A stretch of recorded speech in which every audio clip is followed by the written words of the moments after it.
Nuo keliolikos minučių iki valandos ir daugiau. Tiek vairuotojams tenka sugaišti laiko laukiant automobilio registracijos regitroje. Iš pradžių tenka stovėti automobilių eilėje ir laukti automobilio dokumentų patikrinimo.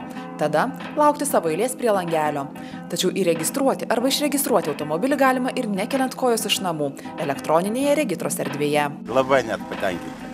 Aš girdėjęs, bet tiesiog nesinaudoju. Gal neįprasta, sakykime. Gal ir patogiau, bet kažkaip neteko bandyti, niekad nepagalvojom.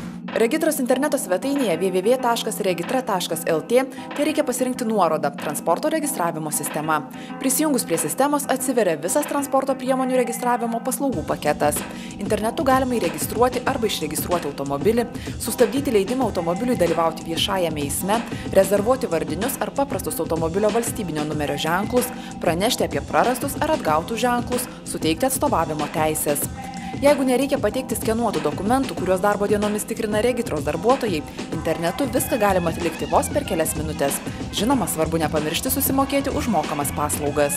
Populiariausia vis tik yra pranešimo apie tai, kad jūs transporto priemonę pardavėte ar kitaip perleidote. Tai iš tikrųjų ten daug nieko nereikia, tai reikia asmenį identifikavusis per elektroninės valdžios vartus, jau kaip autentifikuotam asmeniui užpildyti tam tikrą formą ir pranešti, kam jisai perleido tą transporto priemonę, už kurią jisai nuo šio momento nebus atsakingas. Tarp populiariausių paslaugų ir automobilio numerio priskirimas vienai dienai dalyvauti viešajame eisme.